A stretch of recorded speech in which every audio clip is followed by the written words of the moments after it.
危機2，烈日當空，中暑冇陰功。哇！行山都睇下天氣啊，大大隻隻都會熱死㗎。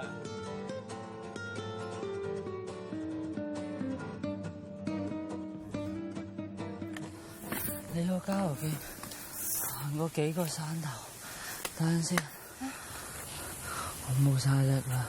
我扶你喺前面樹蔭嘅位唞下先，小心。冇嘢啊！